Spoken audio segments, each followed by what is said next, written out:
Welfare మరియు రవాణా శాఖ మంత్రివర్యులు పొన్నం ప్రభాకర్ గారిని వేదికపైకి రావాల్సిందిగా విజ్ఞప్తి చేస్తా ఉన్నాం. గౌరవనీయులు పెద్దలు రాజ్యసభ సభ్యులు డాక్టర్ కోవా లక్ష్మణ్ గారిని వేదికపైకి రావాల్సిందిగా విజ్ఞప్తి చేస్తున్నాం. గౌరవనీయులు పెద్దలు ప్రభుత్వ ప్రధాన సలహాదారులు డాక్టర్ కేశవరావు గారిని వేదికపైకి రావాల్సిందిగా విజ్ఞప్తి చేస్తా ఉన్నాం.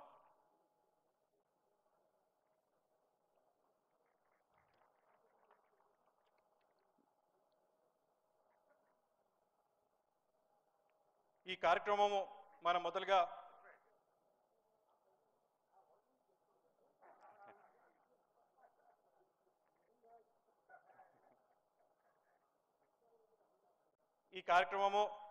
మనము మొదటిగా దీపజ్వాల చేసి మొదలు పెడతామని చెప్పి ముఖ్యమంత్రి గారిని అదేవిధంగా వేదిక పైన ఉన్నటువంటి పెద్దలందరినీ కూడా విజ్ఞప్తి చేస్తా ఉన్నాం.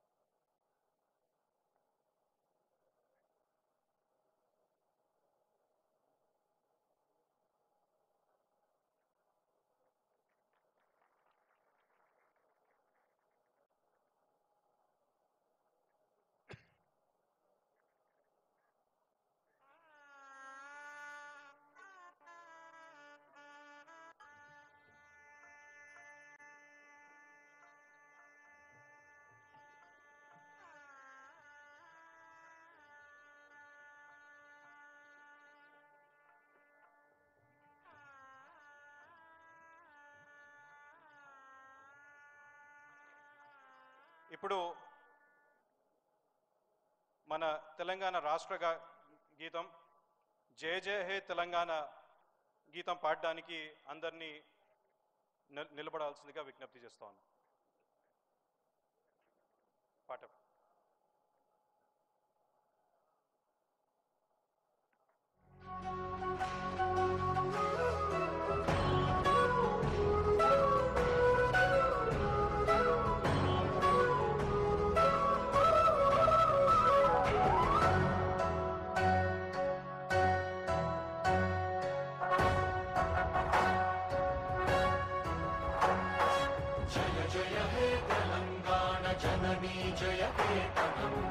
ముక్కోటి గొంతుకలు ఒక్కటైన చేతనం తరతరాల చరిత గల తల్లి నీరాజనం పదపదాన నీ పిల్లలు ప్రణమిల్లిన శుభతరుణం. జై తెలంగాణ జై జై తెలంగాణ జై తెలంగాణ జై జై తెలంగాణ.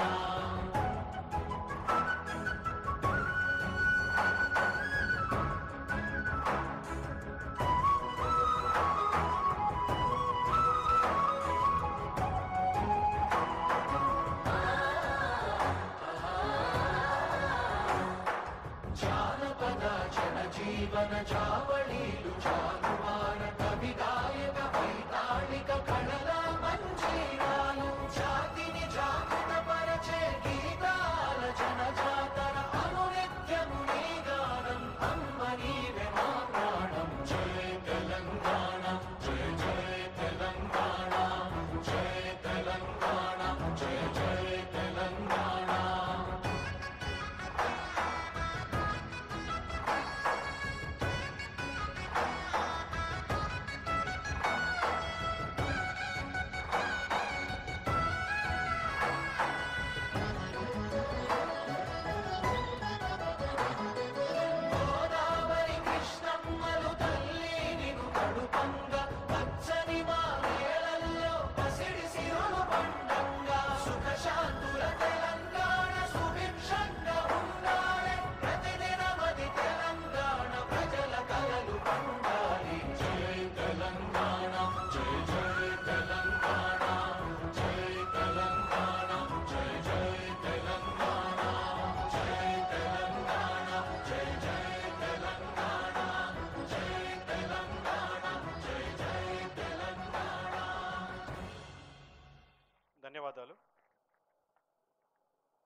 కొన్ని అనివార్య కారణాల వల్ల ముఖ్యమంత్రి రేవంత్ రెడ్డి అన్న గారికి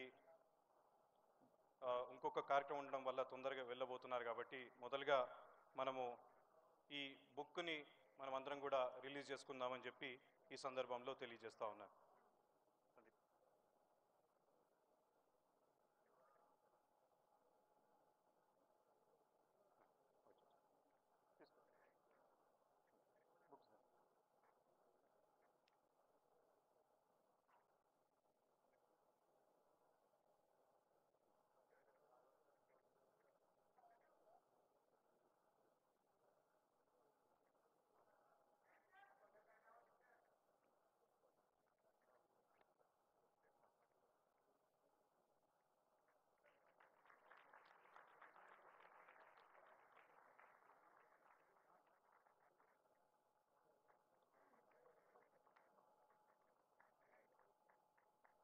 ఈ పుస్తకము తెలుగు మరియు ఆంగ్లంలో రచించబడ్డది.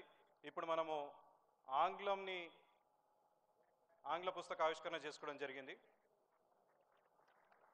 నెక్స్ట్ ఇప్పుడు అతిథులని విజ్ఞప్తి చేస్తున్నాము. తెలుగు వర్షన్ని ఓపెన్ చేయాల్సిందిగా గౌరవ ముఖ్యమంత్రి వర్యను విజ్ఞప్తి చేస్తున్నాం.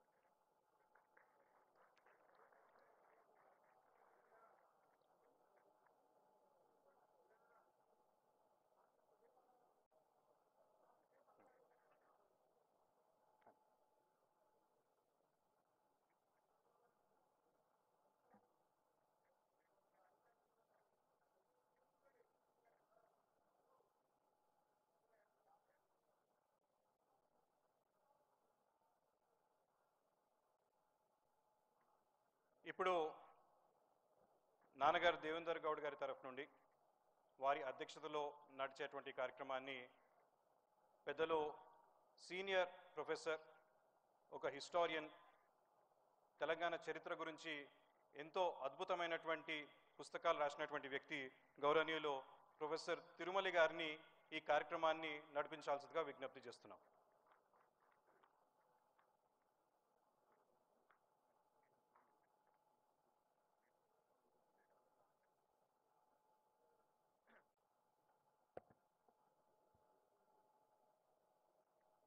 అందరికీ నమస్కారం. ముఖ్యంగా ముఖ్యమంత్రి గారు, గౌరవ ముఖ్యమంత్రి గారు దేవేంద్ర గౌడ్ గారు, కిషన్ రెడ్డి గారు, బండారు దత్తాత్రేయ గారు, పొన్నం ప్రభాకర్ గారు, కేశవరావు గారు, లక్ష్మణ్ గారు, అందరూ తెలంగాణకు కావాల్సినటువంటి ముఖ్యమైనటువంటి నాయకులు, ఒక స్టార్స్ లాంటి వాళ్ళు మన ముందు ఈరోజు కూర్చున్నారు. మీ అందరికీ ఈ పుస్తకాన్ని గురించి చెప్పే ముందు వాస్తవంగా దేవేంద్ర గౌడ్ గారు పార్లమెంటు ప్రసంగాలు, అసెంబ్లీ ప్రసంగాలు, తెలంగాణ గురించి ఆయన అనుభవాలు ఎన్నో రాస్తూ ఈ రోజున విజయ తెలంగాణ అనేటువంటి గ్రంథాన్ని మన ముందుకు తీసుకొచ్చినారు. మీ అందరికీ నేను చరిత్రకారుని మాత్రమే. మీరందరూ రాజకీయ నాయకులు, చరిత్ర చేసేవాళ్ళు. మీరు చేసిన దాన్ని మేము చదవడము, రాయడము, ఫ్యూచర్ జనరేషన్కి అందిస్తూ ఉంటాం. మీరు అలా జాతీయ ఉద్యమంలో ప్రతి నాయకుడు కూడా వాళ్ళు ఏమి రాశారో ఏంటో రికార్డులు ఉంచారు, రాసి పెట్టారు. జవహర్లాల్ నెహ్రూ రైటింగ్స్ అన్నీ కూడా తీన్మూర్తి హౌస్లో ఉంటాయి, బండిల్స్ ఉంటాయి. ఇంకా ఆయన రైటింగ్స్ అన్నీ ఇంకా పుస్తకాలు రావడానికి ఇంకా టైం పట్టుద్ది. అలా మీరందరూ రాస్తూ ఉండేటట్లయితే అవి మాకు ఎంతో ఉపయోగపడతాయి, పిల్లలకు ఉపయోగపడతాయి.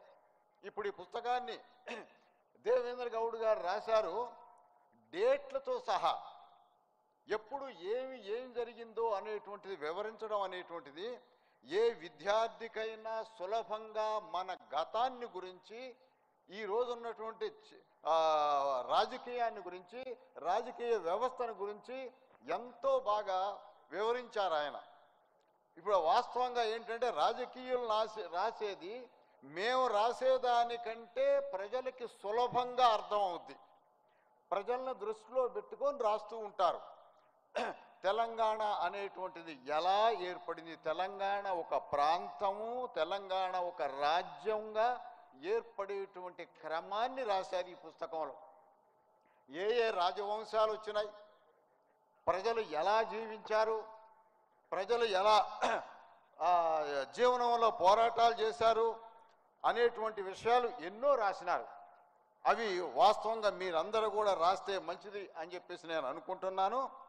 తెలంగాణ అనేటువంటిది మొట్టమొదలు తెలంగాణ అనే పేరు వచ్చే కంటే ముందు దీన్ని మూచిక దేశం అనేవాళ్ళు.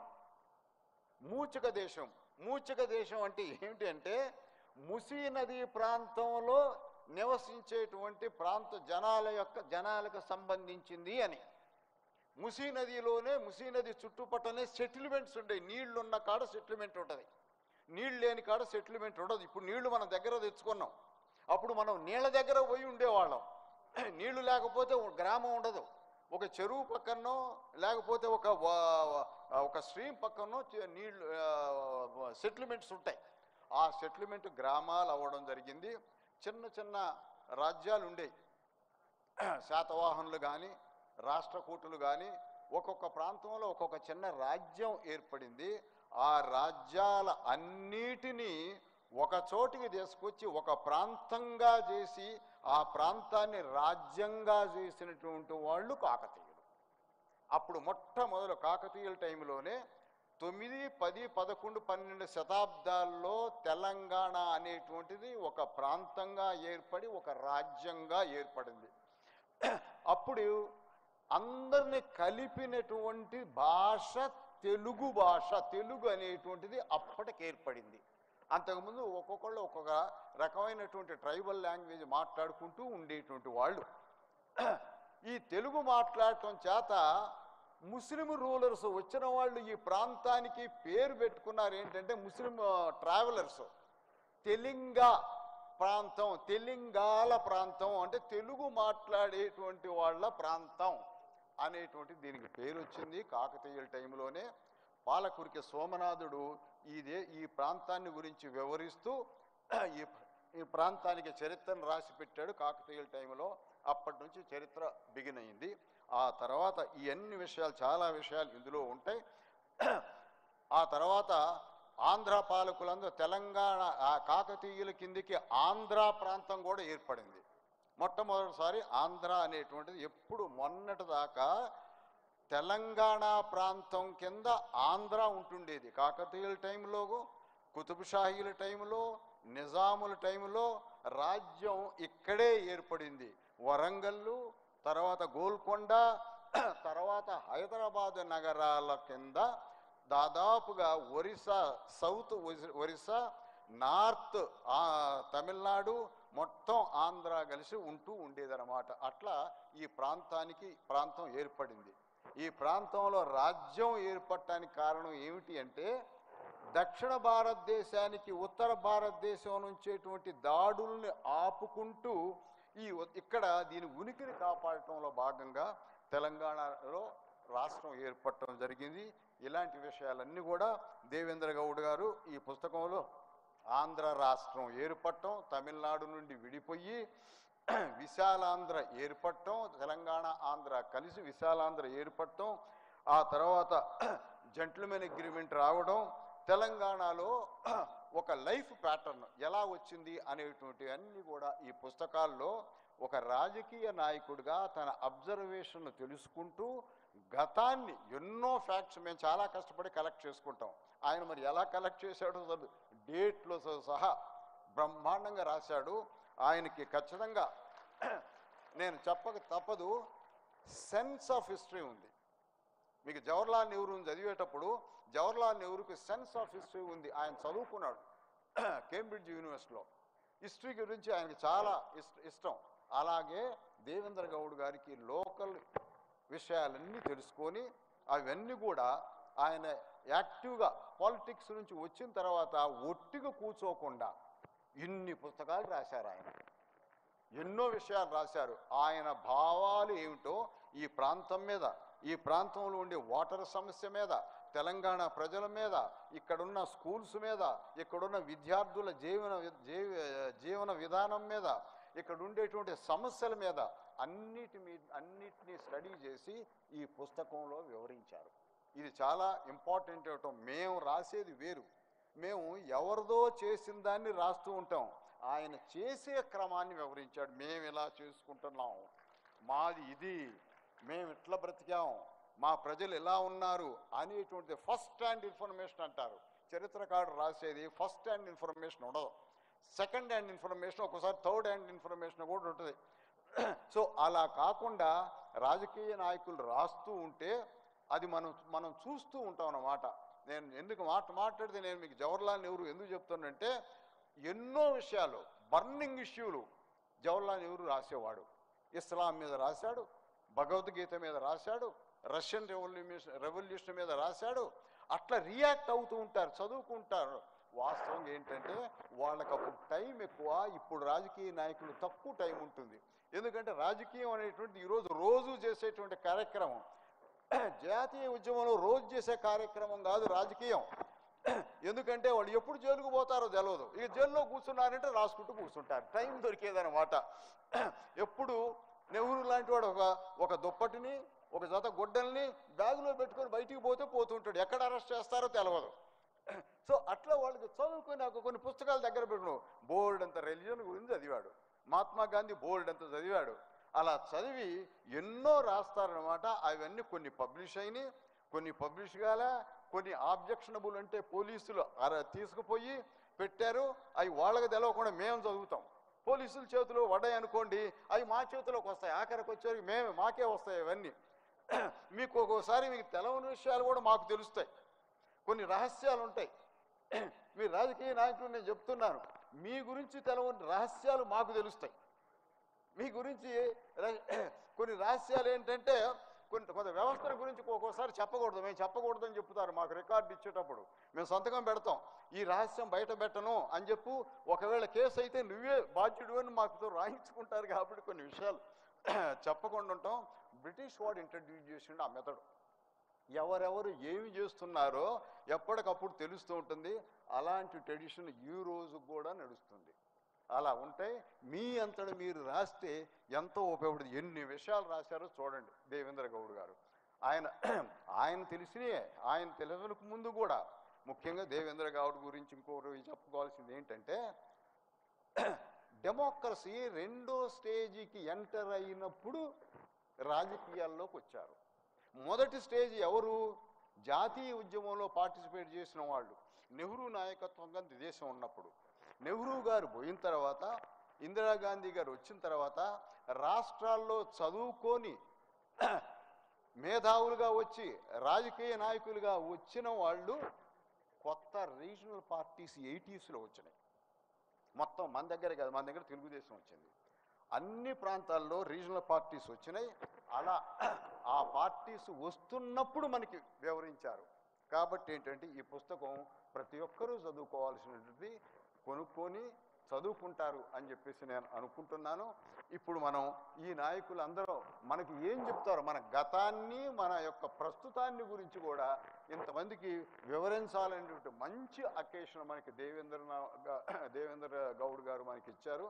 ఇప్పుడు ఒకరొకరిని మనం పిలిచి విందాము. మొట్టమొదలు గ్రంథకర్త, ఈ సెలబ్రేషన్కి కారకులైనటువంటి దేవేంద్ర గౌడ్ గారి అభిప్రాయం ఏంటి పుస్తకం మీద, ఆయన ఏమి రాశారు, ఎందుకు రాశారు అనేటువంటిది ముందు వారి దగ్గర నుంచి విందాం. విన్న తర్వాత మిగతా నాయకుల యొక్క అభిప్రాయాలు మనం విందాం. ఇప్పుడు దేవేంద్ర గౌడ్ గారిని రమ్మని ఆహ్వానిస్తాను.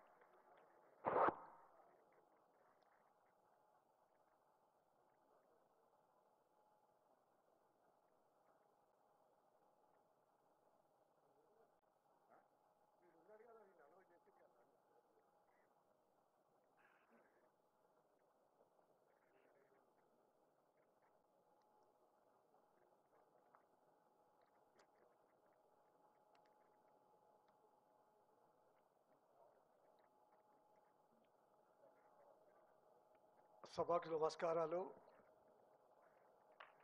గౌరవనీయులు రాష్ట్ర ముఖ్యమంత్రి వర్యులు రేవంత్ రెడ్డి గారికి, గౌరవనీయులు హర్యానా గవర్నర్ అయినటువంటి బండారు దత్తాత్రేయ గారికి, గౌరవనీయులు రాష్ట్ర మంత్రివర్యులు పొన్నం ప్రభాకర్ గారికి, గౌరవనీయులు పార్లమెంట్ సభ్యులు డాక్టర్ లక్ష్మణ్ గారికి, గౌరవనీయులు పెద్దలు కేశవరావు గారికి, ఇక్కడికి వచ్చేసిన అనేక మంది పెద్దలు ఉన్నారు, మాజీ పార్లమెంట్ సభ్యులు, మాజీ శాసనసభ్యులు, మరియు ఈ ఉద్యమంలో అనేక విధాలుగా పాలు పంచుకున్నటువంటి పెద్దలకు అందరికీ నా యొక్క నమస్కారాలు తెలియజేసుకుంటూ, ఈరోజు ఎందుకు విజయ తెలంగాణ అని పేరు పెట్టామనేది ఫస్ట్ నేను చెప్పదలుచుకున్నాను. తెలంగాణ ప్రజలకు ఏది ఫ్రీగా రాలేదు, ఇమీడియట్గా రాలేదు. వాళ్ళు పోరాడి సాధించుకున్నారు, అన్నీ ప్రతిదీ సాధించుకున్నారు. ఆ విధంగా ప్రతి దాంట్లో విజయం సాధించినారు కనుక విజయ తెలంగాణ అని పెట్టారని చెప్పి కూడా ఈ సందర్భంలో తెలియజేసుకుంటూ, అన్నిట్లో కూడా ఇంక్లూడింగ్ రాష్ట్ర స్వాధీనత నుంచి మొదలుకొని ఎన్ని తమ హక్కులకు కోసం ఎంతో పోరాడినటువంటి ఒక గడ్డ, ఈ గడ్డ పోరాట గడ్డ, విజయం సాధించినటువంటి గడ్డ కనుక నాకు ఒకటే బాధ అనిపిస్తుంది ఏంటంటే, చాలామంది ఈ యొక్క ప్రాంతంలో నివసించేటువంటి ఒక ప్రజలను నైజాములు వీళ్ళకేం తెలుసు వీళ్ళకేం తెలియదు అన్నట్టుగా కొంతమంది మాట్లాడుతూ ఉంటారు. ఆజంజాయిలు పాలించింది ఓన్లీ 200 ఇయర్సే, కానీ చాలా పెద్ద చరిత్ర ఉంది ఈ యొక్క ప్రాంతానికి. క్రీస్తు పూర్వం 2002వ శతాబ్దం నుంచి శాతవాహనులు మనకు కరీంనగర్లో ఉన్నటువంటి ఒక కోటి లింగాలను హెడ్ క్వార్టర్ చేసుకొని సౌత్ ఇండియాను అంతా పాలించినారు. వాళ్ళంతా దక్షిణ భారతదేశాన్ని పాలించినారు. ఎంత మంచిగా పాలించినారంటే ప్రజలు ఏ విధంగా గుర్తుపట్టుకునే వాళ్ళంటే, శాతవాహన శకమే స్టార్ట్ అయింది. ఇక వాళ్ళది శకాన్ని అన్నారు, ఇక శాతవాహన శకము అనేవి. అంత చాలా చక్కగా పరిపాలన చేసినటువంటి ఒక వ్యక్తులు. అదేవిధంగా ఇంకా చాలామంది రాజవంశాలు చాలా పరిపాలన చేశాయి ప్రాంతంలో, కానీ కొన్ని మాత్రం ఒక 2-3 మాత్రమే టైము కన్స్ట్రైన్ ఉంది కనుక. ఆ తర్వాత విష్ణుకుండోలు, నేను రిప్రజెంట్ చేసిన మేడ్చలు, గౌరవ సీఎం గారు రిప్రజెంట్ చేసినటువంటి మల్కాజ్గిరి పార్లమెంటు ఏరియాలో ఉండేటువంటి కీసరగుట్టను హెడ్ క్వార్టర్ చేసుకొని విష్ణుకుండోలు 350 సంవత్సరాలు పరిపాలన చేశారండి మొత్తం సౌత్ ఇండియాలో. ఇది ఇప్పటికి కూడా ఆ చరిత్ర ఉంది. మీరు కీసరగుట్ట బస్ స్టాండ్ వెనకాలనే ఆ యొక్క విష్ణుకుండల యొక్క మన యొక్క వీళ్ళు సర్వే ఆఫ్ ఇండియా వాళ్ళు చేసినటువంటి ఆర్కాలజికల్ డిపార్ట్మెంట్ వాళ్ళు సర్వే చేసినటువంటి అనేక తవ్వకాలలో వాళ్ళకున్న కన్స్ట్రెయింట్ వాళ్ళకు ఉన్నాయి. మొత్తం తవ్వలేకపోయినారు, కొద్ది అంతనే వచ్చింది. ఆ రోజు ఉన్నటువంటి హెడ్ క్వార్టర్ అంతా కూడా ఆ రోజు ఇప్పటికీ ఉంది ఆ ప్రాంతంలో అని చెప్పి తెలియజేసుకుంటూ, అదేవిధంగా 3వ రాజవంశాలు కాకతీయులు. కాకతీయ రాజవంశాలు చాలా చక్కగా ఈ ప్రాంతంలో వ్యవసాయాన్ని నేర్పియడము, ఈ ప్రాంతంలో వ్యవసాయం చేసుకోవడము, ఆ విధంగా ఎన్నో సంవత్సరాలు పరిపాలన చేసినటువంటి ఒక చరిత్ర, గొప్ప చరిత్ర గల వ్యక్తులం మనం అందరం కూడా. ఇక్కడ ఉన్నటువంటి యొక్క వ్యక్తులు ఉండి నైజాం సర్కార్ పరిపాలన ఏం కుతుబ్షాయిలు మళ్ళీ ఇంకా ఏమో వీళ్ళు ఈ నైజాంను పాలించింది వాళ్ళు కొంతకాలమే, కానీ ఎప్పటి నుంచో 2000 సంవత్సరాల నుంచి కూడా అనేక రాజవంశాలు ఇక్కడ ఎంతో చక్కగా పాలన చేశాయి, చక్కని కల్చర్ నేసాయి. గోదావరి నది ఒడ్డున ఇటు గోదావరి ఇటు కృష్ణ మధ్యలో ఉన్నటువంటి ఒక ప్రాంతం ఈ ప్రాంతం. సముద్రానికి ఎత్తైనటువంటి ఒక ప్రాంతము, మంచి వాతావరణ పరిస్థితులు ఉన్నాయి. ఇక్కడ అనేక రకాలైనటువంటి ఒక ఫస్ట్ సెటిల్మెంట్ తెలుగుది జరిగింది ఇక్కడే. ఆ తర్వాత ఈ గ్రావిటీ ద్వారా పారేటువంటి ఒక ప్రాంతం కనుక ఇతర ప్రాంతాల్లో కూడా ప్రజల సెటిల్మెంట్స్ పోయినాయి. ఆ విధమైన ఒక పెద్ద గొప్ప చరిత్ర ఉన్నటువంటి ఒక ప్రాంతము. ఈ ప్రాంతం బాగా డెవలప్ కావాలని చెప్పి ఈ ప్రాంతంలో అనేక మంది పెద్దలు, ఇది రాజవంశాలే కాకుండా మనకున్నటువంటి ఒక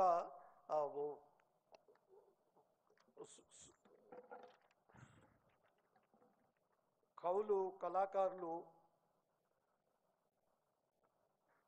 చాలా పెద్ద గొప్ప సంస్కృతి గల ప్రాంతం ఈ ప్రాంతం.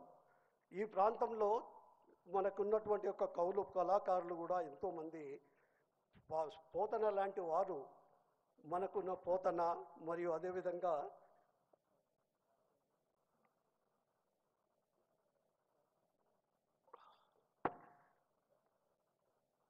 సోమనాథుడు, అదేవిధంగా మనకున్నటువంటి ఒక పెద్ద రచయిత మనకున్న sorry I am forgetting, my age is not permitting మీ.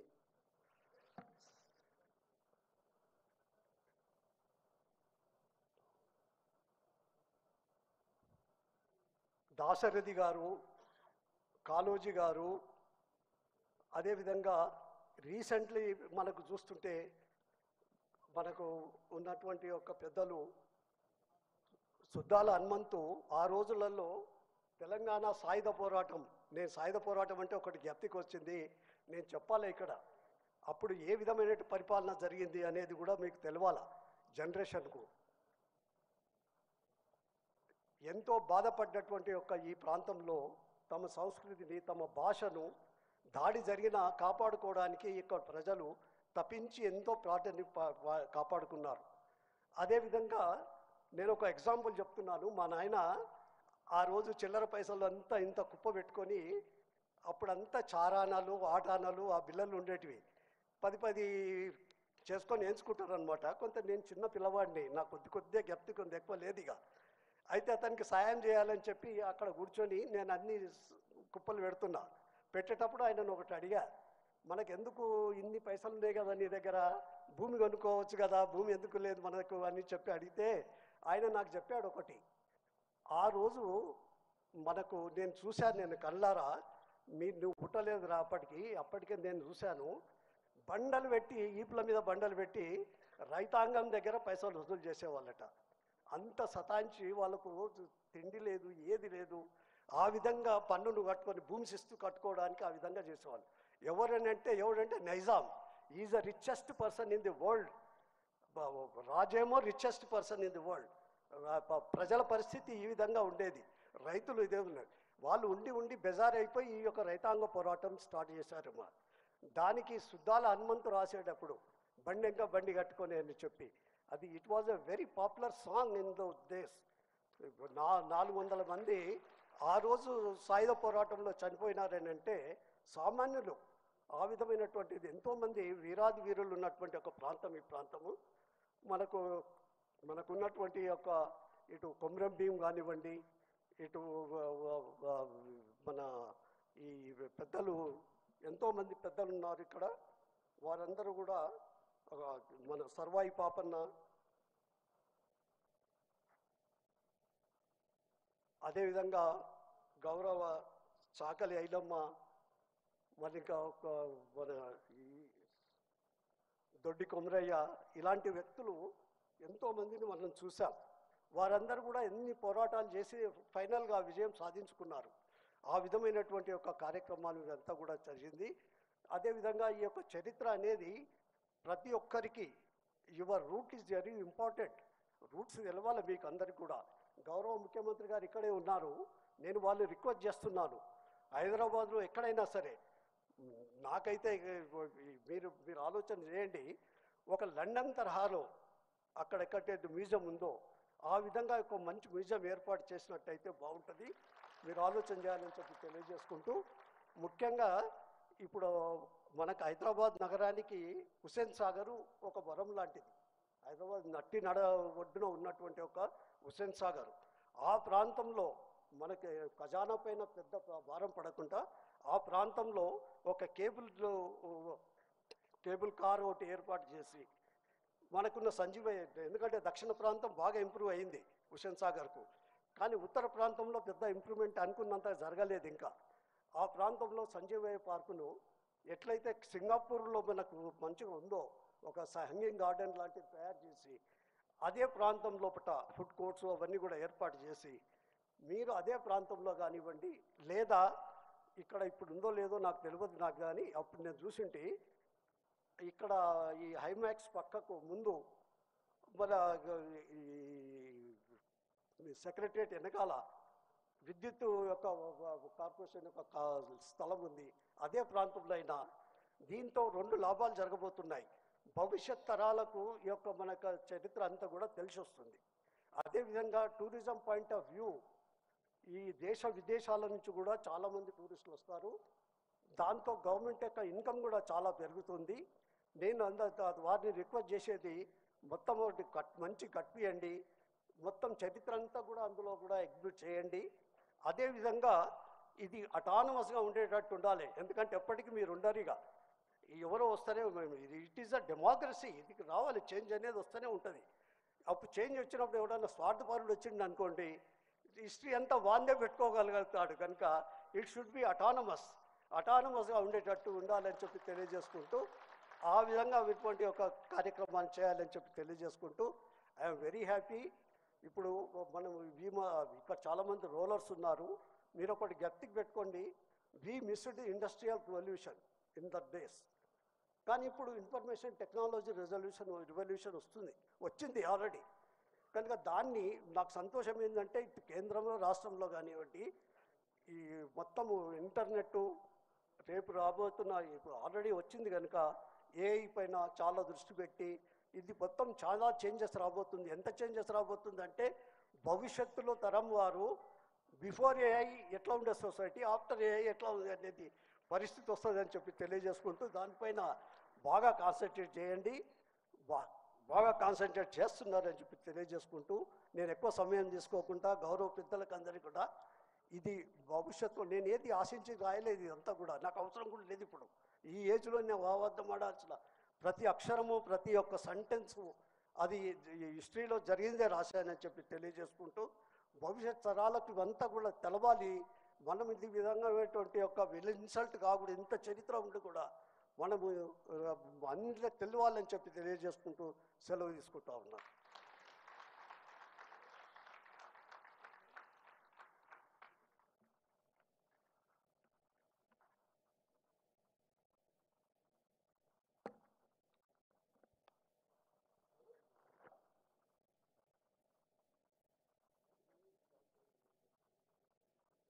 గౌరవనీయులు దేవేందర్ గౌడ్ గారికి ధన్యవాదాలు తెలియజేస్తూ, ఇప్పుడు ఈ పుస్తకం రాయడానికి ఎంతో రీసెర్చ్ చేయడం, దానికి సంబంధించి ఎంతో మెటీరియల్ని గ్యాదర్ చేయడం, అదేవిధంగా ఈ పుస్తకాన్ని ఎడిట్ చేయడంలో కూడా ఎంతో సహకరించినటువంటి విక్రమ్ పూలే గారిని నాన్నగారు దేవేందర్ గౌడ్ గారి ద్వారా 1 నిమిషము చిరు సత్కారం చేయాల్సిందిగా విజ్ఞప్తి చేస్తున్నాం.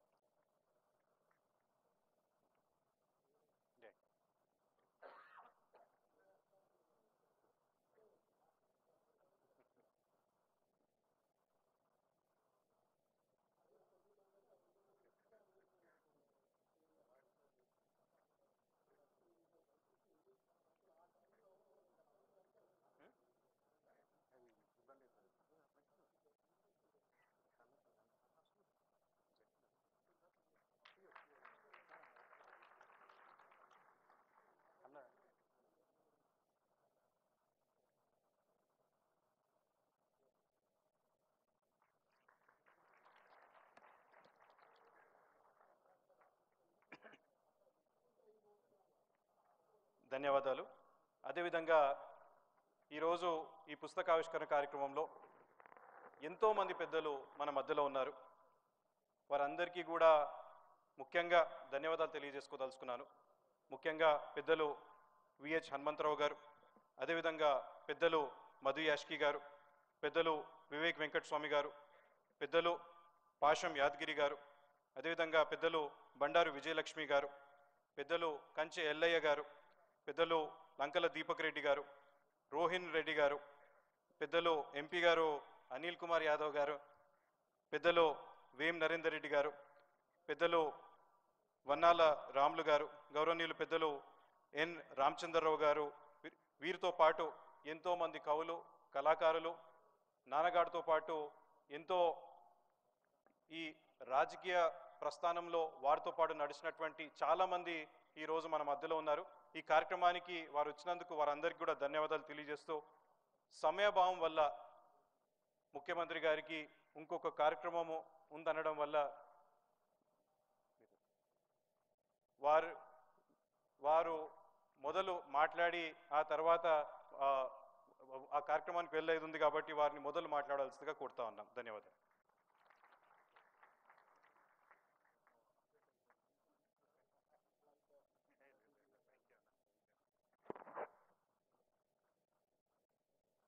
పెద్దలందరూ మన్నించాలి.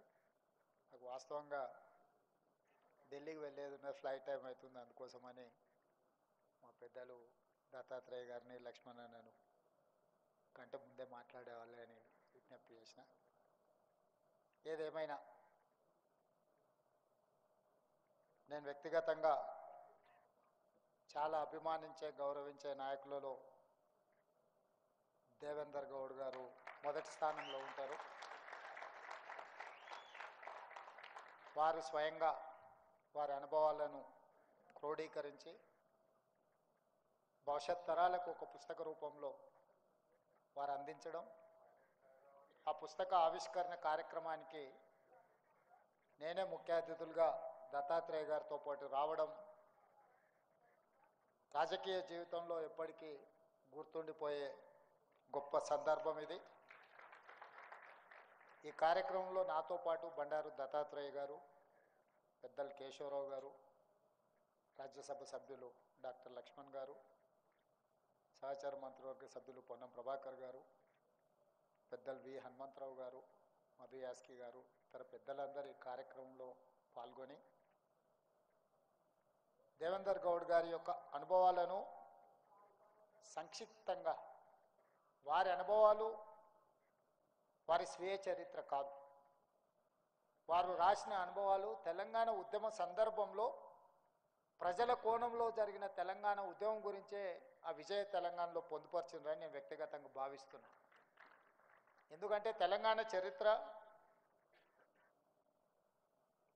నేను తెలంగాణ బిల్లు శాసనసభకు వచ్చినప్పుడు ఒక అంశాన్ని ప్రస్తావించిన. ఈ తెలంగాణ నేల మీద తెలంగాణ యొక్క ఏర్పాటు కోసం పోరాటాలు చేసి అసూలు బాసిన వాళ్ళే ఉన్నారు.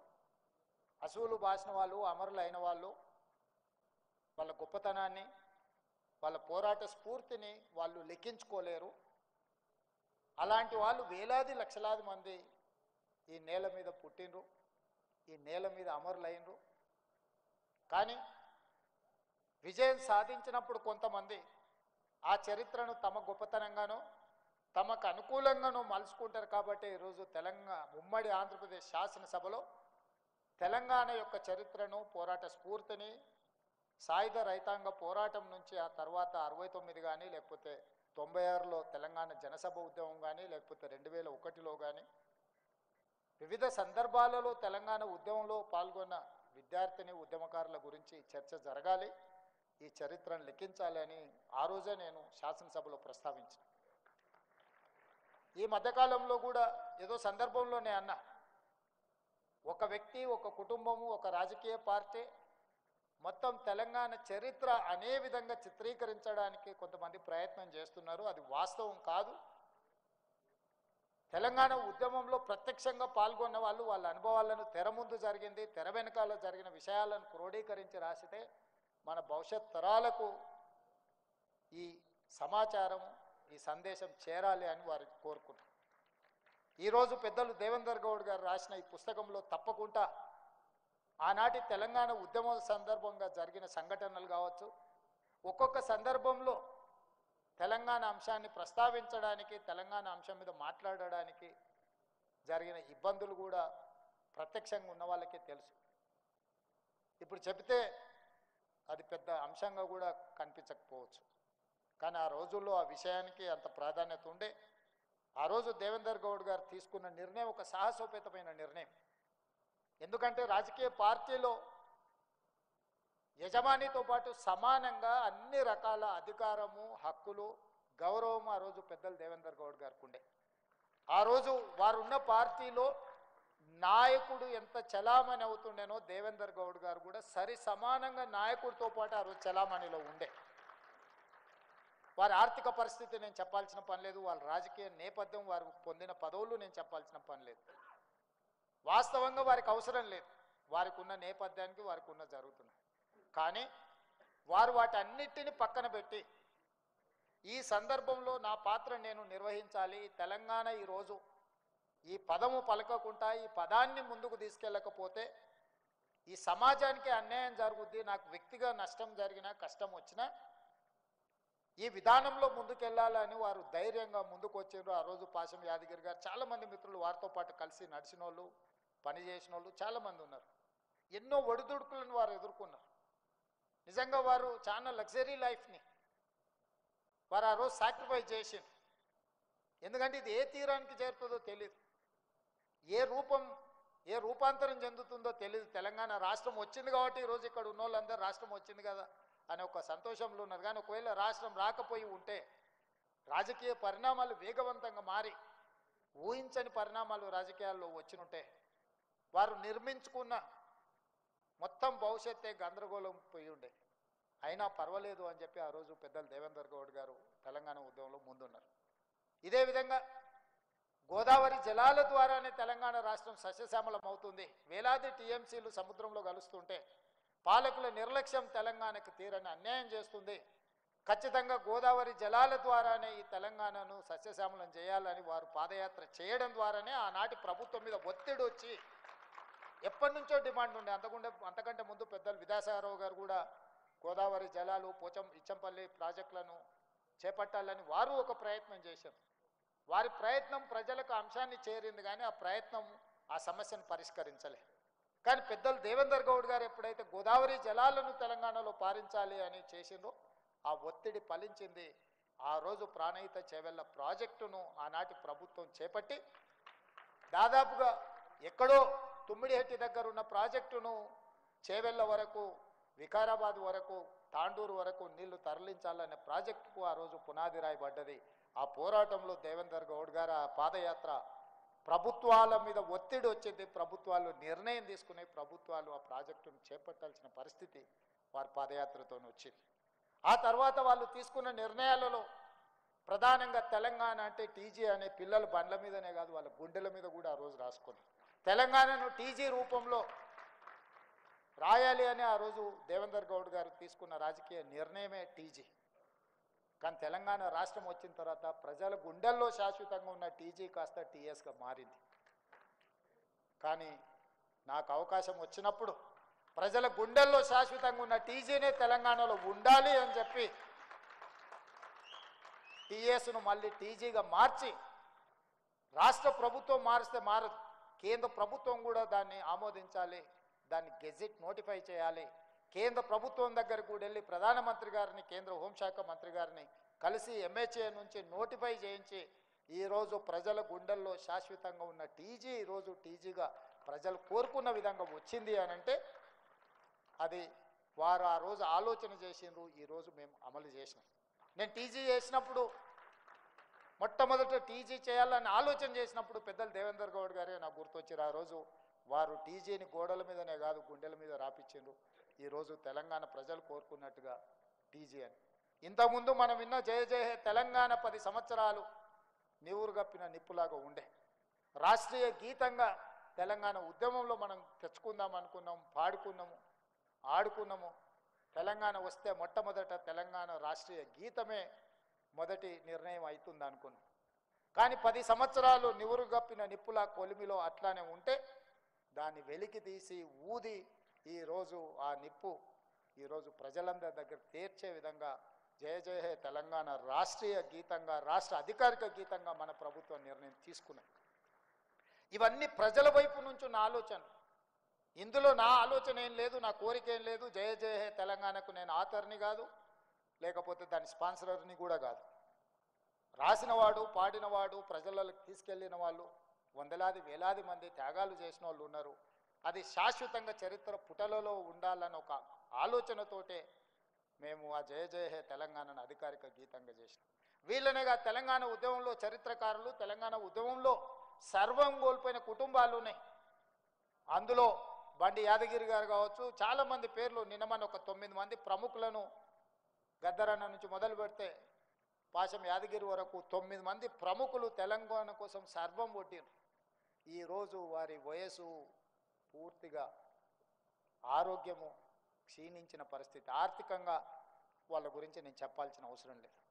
మరి ఈరోజు సర్వం జీవితాన్నే తెలంగాణ ఉద్యమంలో, తెలంగాణ రాష్ట్ర ఏర్పాటులో, తెలంగాణ ప్రజల యొక్క హక్కుల కోసం సర్వం త్యాగం చేసిన వాళ్ళను తెలంగాణ రాష్ట్ర ప్రభుత్వం ఎందుకు గుర్తించకూడదు అని చెప్పి వాళ్ళందరినీ గుర్తించి, వాళ్ళకు గౌరవించి, వాళ్ళకు ఉండడానికి ఒక ఇంటి స్థలము, వాళ్ళకు ఆర్థికంగా కనీసం వాళ్ళ పిల్లలు, నేను గద్దరాన్ని ఇంటికి వెళ్ళినప్పుడు అక్కడ ఉన్న పరిస్థితులు చూసినప్పుడు బాధ కలిగేది. అరే వీళ్ళేనా ఇన్ని లక్షలాది మందిని ఉద్యమం వైపు నడిపించిన వాళ్ళు, ఈ దేశంలోనే కోట్లాది మందిని ప్రభావితం చేయగలిగిన వాళ్ళు ఈరోజు ఇంత ఆర్థిక ఇబ్బందులను ఎదుర్కొంటే కుటుంబాలు గడుస్తున్నాయంటే వీళ్ళ త్యాగం గొప్పది. మేము అందించే ₹1,00,00,000 నగదో, ఒక ఇంటి స్థలమో, లేకపోతే వాళ్ళకి ఇచ్చే ఒక తామర పత్రమో వాళ్ళ జీవితాలలో ఎలాంటి మార్పు తీసుకురాదు. కానీ ఈ సమాజం మిమ్మల్ని గుర్తుపెట్టుకున్నదాని ఒక గుర్తింపు కోసమే ఆ కార్యక్రమాన్ని రాష్ట్ర ప్రభుత్వం తీసుకున్నది. ఇవన్నీ నిక్షిప్తం కావాలి. ఇవన్నీ చరిత్రలో ఎవరో ఒకరు క్రోడీకరించాలి. ఎవరి అనుభవాలను వాళ్ళను భిన్న కోణాలలో రాయాలి. ఒక్కొక్కరు ఒక్కొక్క విధంగా చూస్తారు ఒక సమస్యను.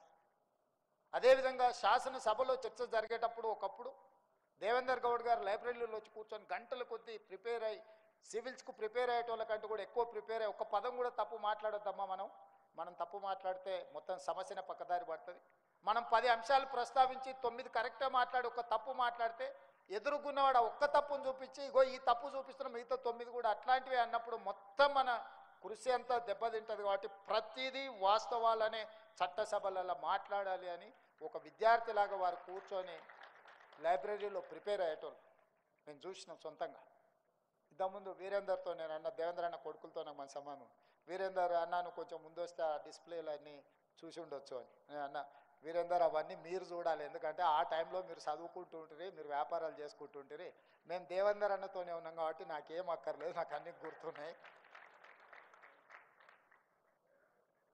వారితో పాటు చట్టసభలో కానీ వారు జిల్లా పరిషత్ చైర్పర్సన్గా, ఎమ్మెల్యేగా, మంత్రిగా, రాజ్యసభ సభ్యుడిగా, తెలంగాణ ఉద్యమకారుడిగా వారితో ఒకసారి వరంగల్ నుంచి మీటింగ్ చేసుకొని వెనక్కి ప్రయాణమై వస్తుంటే ఎన్టీ రామారావు గారితో వారికి ఉన్న అనుబంధం కానీ అనుభవాలను కానీ వారు చెప్తుంటే ఎప్పుడు హైదరాబాద్ వచ్చిందో తెలియనంత కొన్ని రాజకీయ కీలకమైన మార్పులు జరిగిన సందర్భంలో జరిగిన సంఘటనలు అవి ఎవ్వరికీ తెలియదు. దేవేందర్ అన్న లాంటి వాళ్ళకు ఒకరిద్దరికే తెలుసు.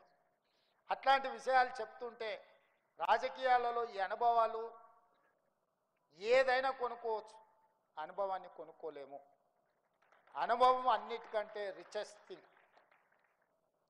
వారు ఆ రోజు జరిగిన పరిణామాలు ఒక్కొక్క సంఘటన ఎట్లా జరిగింది, ఒక సంఘటనకు ఇంకొక సంఘటన ఏ విధంగా తోడైంది, ఏ విధంగా రాజకీయ పరిణామాలు వేగంగా మార్పులు చేర్పులు జరిగినాయి.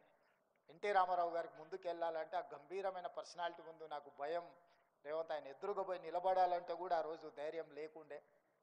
కానీ ఆ రోజు సంఘటనలు వేగంగా జరిగినాయి అని కొన్ని వారి అనుభవాలు చెప్పినప్పుడు ఇట్లాంటి అనుభవాలు భవిష్యత్ తరాలకు తెలియాల్సిన అవసరం ఉన్నది. ఈరోజు వారు పుస్తకం రాయడం, ఈ పుస్తకం కార్యక్రమంలో మేమందరం రావడం, ఈరోజు తెలంగాణ సమాజంలో ఒకనాడు పివి నరసింహారావు గారు, మరి చెన్నారెడ్డి గారు లాంటి రాజకీయ ఉద్దండులు ఉన్నారు. ఆ తర్వాతి తరంలో పెద్దలు జైపాల్ రెడ్డి గారు, దేవేందర్ గౌడ్ గారు లాంటి వాళ్ళు ఉన్నారు. వాళ్ళు క్రియాశీలక రాజకీయాలలో లేకపోవడం తెలంగాణకే తీరని నష్టం. జైపాల్ రెడ్డి గారు మన మధ్య లేకపోవడం, దేవేందర్ గౌడ్ గారు క్రియాశీలక రాజకీయాలు లేకపోవడం వల్ల తెలంగాణలో ఒక గౌరవప్రదమైన రాజకీయ వాతావరణం లేకుండా పోయింది. వారు ఏదన్నా మేము ఇప్పుడున్న కాంపిటీషన్లో మేము ఏదైనా మాట్లాడితే ఏందమ్మా అంత మాట నువ్వు అని అడిగేటోడు దేవేందర్ గౌడ్ గారు. అంటే అన్న మీరంతా వన్డే మ్యాచ్లు ఆడారు, మేము 2020 ఆడుతున్నాము, ఇప్పుడున్న దాంట్లో hit out or get out తప్ప ఇవన్నీ లెక్కలు వేసేటట్టు ఏడుంది దేవేందర్ అన్న.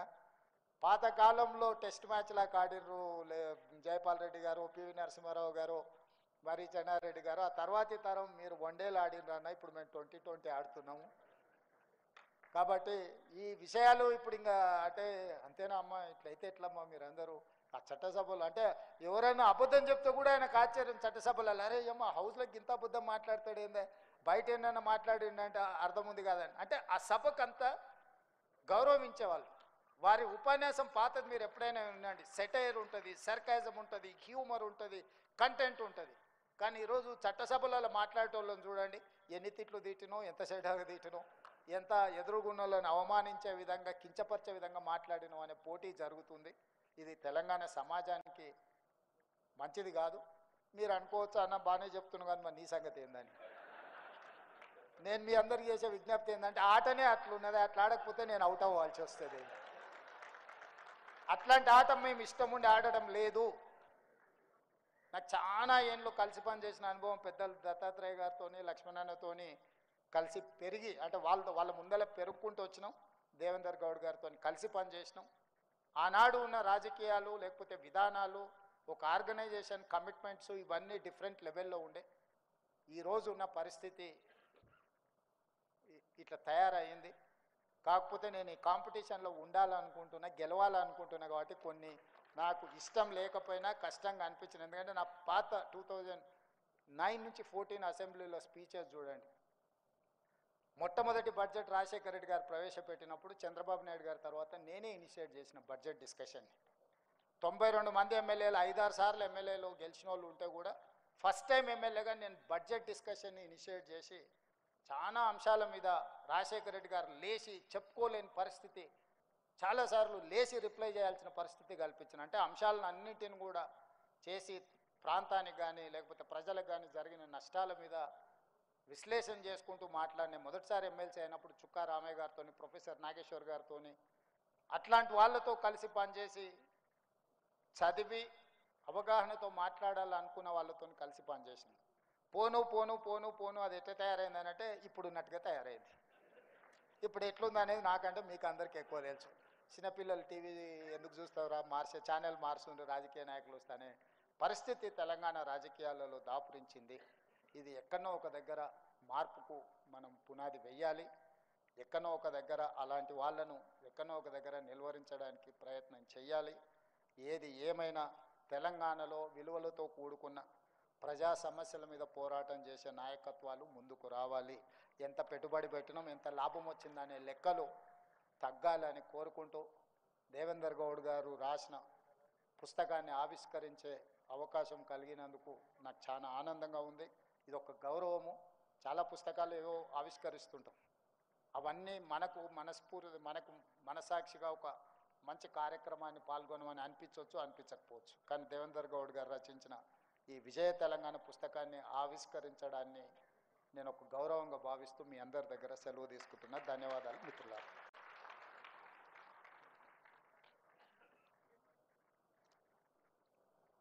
గౌరవ ముఖ్యమంత్రి వర్యులు అన్నగారు రేవంత్ రెడ్డి అన్నగారికి మనస్ఫూర్తిగా ధన్యవాదాలు తెలియజేస్తూ ఉన్నాము. ఇప్పుడు వాస్తవంగా పెద్దలు డాక్టర్ కె కేశవరావు గారు మాట్లాడాల్సి ఉండే, కానీ ఆరోగ్యరీత్యా వారికి చిన్న సర్జరీ కావడం వల్ల వారు మాట్లాడలేకపోతున్నారు. ఇప్పుడు గౌరవనీయులు పెద్దలు రాజ్యసభ సభ్యులు డాక్టర్ కె లక్ష్మణ్ అన్న గారిని మాట్లాడవలసిందిగా విజ్ఞప్తి చేస్తూ ఉన్నాం.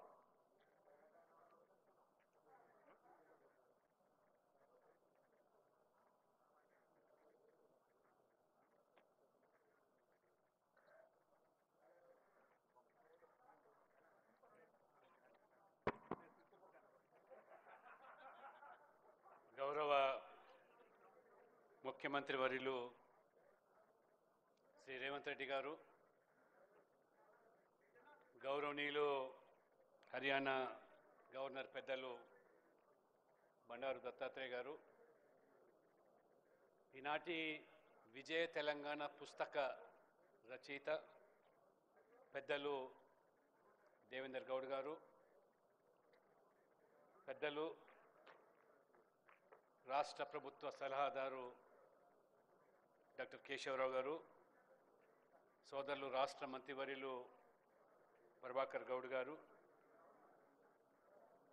విచ్చేసినటువంటి పెద్దలు దేవేందర్ గౌడ్ గారి యొక్క శ్రేయోభిలాషులు, అభిమానులు, కుటుంబ సభ్యులు, పాత్రికేయ మిత్రులు, విజయ తెలంగాణ పుస్తకము యాదృచ్ఛికంగా ఒకసారి మనం ఆలోచన చేస్తే తెలంగాణ పిన్నమ్మగా పిలువబడేటువంటి సుష్మా స్వరాజ్ గారి యొక్క జన్మదినం ఇవాళ. ఈ విజయ తెలంగాణలో సుష్మా స్వరాజ్ గారి యొక్క పాత్ర, తెలంగాణ సాధనలో ఆనాడు వారు ప్రతిపక్ష నాయకురాలుగా ఉండి యువతకు, తెలంగాణ యువత ఆనాడు ఆహుతులైపోతూ ఉన్నారు. తెలంగాణ సాధన కోసం బలిదానం అవుతూ ఉన్నారు, ఆత్మత్యాగాలు చేసుకుంటున్నారు. వారికి భరోసా కల్పించడానికి తెలంగాణ బిడ్డలు ఎవరు కూడా ఆత్మహత్యలు చేసుకోకూడదు, బతికుండి కల్లారా తెలంగాణ చూడాలని పిలిపించేటువంటి సుష్మా స్వరాజ్ గారు మనలో లేకపోయినప్పటికీ తప్పకుండా ఆ చరిత్ర పుటల్లో నిలుస్తుందని చెప్పి నేను ఆశిస్తూ ఈ అంశాన్ని స్వయంగా దేవేందర్ గౌడ్ గారే మొదట ప్రస్తావించారు వారి యొక్క జన్మదిన సందర్భంగా. తెలంగాణ యొక్క సంస్కృతి, సాంప్రదాయాలు, ఒక చైతన్యవంతమైనటువంటి సమాజము, ఇవన్నీ కూడా దేవేందర్ గౌడ్ గారు తనకున్నటువంటి అనుభవం ద్వారా అందులో వారు ప్రస్తావించినట్టుగా నేను భావిస్తా ఉన్నాను. వారు ఇంతకుముందు మాట్లాడుతున్నప్పుడు చెప్పారు, ఇంత సుదీర్ఘ చరిత్ర ఉన్నటువంటి ఈ రాష్ట్రం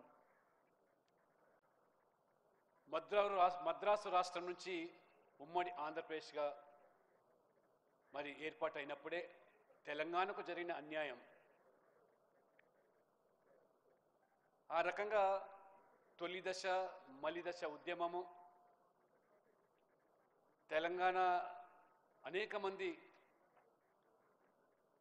స్వాతంత్ర సమరయోధులు, దేశ స్వాతంత్రం కోసం పోరాటం చేసిన చరిత్రకారులు ఈ తెలంగాణ గడ్డ మీద పుట్టిన వాళ్ళు. ఈ రకంగా తెలంగాణ చరిత్ర అంతా కూడా స్వాతంత్రం నుంచి మొదలుకుంటే నిజాం యొక్క నిరంకుశ పాలన. సభ ప్రారంభం కాకముందు పదే పదే వింటున్నటువంటి పాట, బండి వెనుక బండి కట్టి 16 బండ్లు కట్టి ఎక్కడ పోతారో నిజాం సర్కారు. ఆ పాట వింటా ఉంటే ఆనాడు మన ప్రజలు పడ్డ బాధలు, ఏ రకమైనటువంటి నిరంకుశ పాలన కొనసాగింది, ఆ రజాకార్ల యొక్క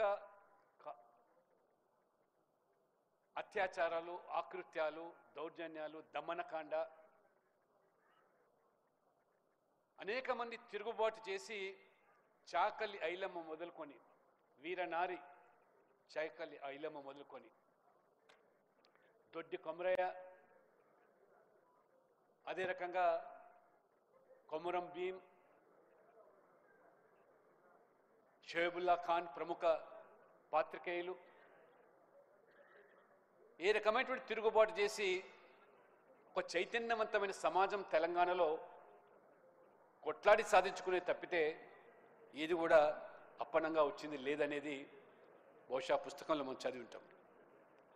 ఈ రకమైన చరిత్రను వెలుగులోకి తీసుకురావడం అంటే భావి తరాలకు ఒక స్ఫూర్తినిచ్చే, ఇది ముఖ్యమంత్రి గారు లేరు, మంత్రి గారు ఉన్నారు కాబట్టి తప్పకుండా ఈ ప్రభుత్వం తెలంగాణ చరిత్రకారుల, తెలంగాణ యొక్క స్వాతంత్ర సమరయోధుల చరిత్రను మన భావితరాల పిల్లలకు పాఠ్యాంశాలుగా జోడించాలని సర్వాయి పాపన్న గోల్కొండ కోట మీదనే మొదటి మరి ఆనాడు ప్రభుత్వాన్ని ఏర్పాటు చేసి సామాజిక న్యాయం అనే దానికి నిర్వచనం కల్పించినటువంటి సర్వార్ పాపన్న. అటువంటి చరిత్రకారుల ఈనాటి తరానికి అవి నిజంగా కనీసమైన అవగాహన లేకపోవడం అది తెలంగాణకు ఏమాత్రం కూడా మంచిది కాదు. తెలంగాణ జాతి చాలామంది కూడా పేదరికంలో మగ్గొచ్చు, పేదవాళ్ళుగా ఉండొచ్చు, కానీ ఆత్మ గౌరవాన్ని చంపుకునే జాతి తెలంగాణ జాతి కాదని నిరూపించిన చరిత్ర ఈ తెలంగాణ. రాజీ పడేదే లేదు, మడమ తిప్పేది లేదు, సాధించుకునే వరకు మరి ఏ రకంగా నిద్ర ఆహారాలు మాని అనేకమైనటువంటి ఇవాళ సాధించుకున్నామో ఆ దిశలో ఇవాళ దేవేందర్ గౌడ్ గారు నిజంగా మనందరికీ కూడా స్ఫూర్తిదాయకం. నేను మొదటిసారి అసెంబ్లీలో వెళ్ళినప్పుడు ఇంతకుముందు మన ముఖ్యమంత్రి గారు చెప్పినట్టుగా ఏదైతే అనేక అంశాల మీద బాగా ప్రిపేర్ అయ్యి వచ్చి మాట్లాడుతున్నప్పుడు వారు చెప్పేవాళ్ళు. నాకు ఇప్పటి జ్ఞాపకం ఉంది, ఆ రోజు ఉన్నటువంటి ఎంసెట్ విధానాల్లో రిజర్వేషన్లు ఓపెన్ కేటగిరీలో పొందుపరిచి బీసీ ఎస్సీ ఎస్టీలకు అన్యాయం జరుగుతున్నప్పుడు ఆ అంశాన్ని లేవనెత్తినప్పుడు వారు దాన్ని గుర్తించి కరెక్ట్గా మీరు దీన్ని గమనించారు. మనకు నిర్దేశించిన రిజర్వేషన్లకు మాత్రమే పరిమితం కాకుండా ప్రతిభ ఉన్నటువంటి వాళ్ళు ఎవరైనా ఓపెన్లో కేటగిరీలో రావడానికి ఆస్కారం ఉంది, కానీ అందులోనే పొందుపరుస్తున్నారని చెప్పి ఆ అంశాన్ని లేవనెత్తినప్పుడు అసెంబ్లీలో దేవేంద్ర గారు స్వయంగా ముఖ్యమంత్రి చంద్రబాబు నాయుడు గారు చెప్పి లక్ష్మణ్ గారు లేవనెత్తిన అంశం చాలా సరైనది. మనకున్నటువంటి రిజర్వేషన్ 25%కే బీసీలకు పరిమితం చేస్తూ ఉన్నారు. అది భావ్యం కాదు. ఆ మెరిట్లో వచ్చినటువంటి వాళ్ళని కూడా మరి ఓపెన్లో పరిగణించకుండా ఆ జాబితాలను కలుపుతున్నారని చెప్పినప్పుడు వారు స్వయంగా పూనుకొని ఆ తర్వాత కేంద్ర మంత్రి వర్యులు కిషన్ రెడ్డి గారు మరి ఇప్పుడే వచ్చి వేదిక మీద రావాల్సింది కోరుతారు. ఆ రకంగా ఆ రోజు నేను అసెంబ్లీలో లేవనెత్తిన అంశాన్ని దేవేంద్ర గౌడ్ గారు ముఖ్యమంత్రి చంద్రబాబు నాయుడు చెప్పి సరిదిద్ది ఆ రోజు నుంచి ఈ రోజు వరకు కూడా ఏ రకంగా ఈ వర్గాలకు న్యాయం జరుగుతుంది. ఆ రకంగా నేను గర్వపడుతున్నాను. ఈ సమాజంలో ఉన్నటువంటి అణగారిన ప్రజలకు కల్పించిన హక్కులు మరి పాలకుల తప్పిదాల వల్ల జరుగుతున్న పొరపాటును చట్టసభలో సరిచేసే అవకాశం రావడం వల్ల ఏ రకంగా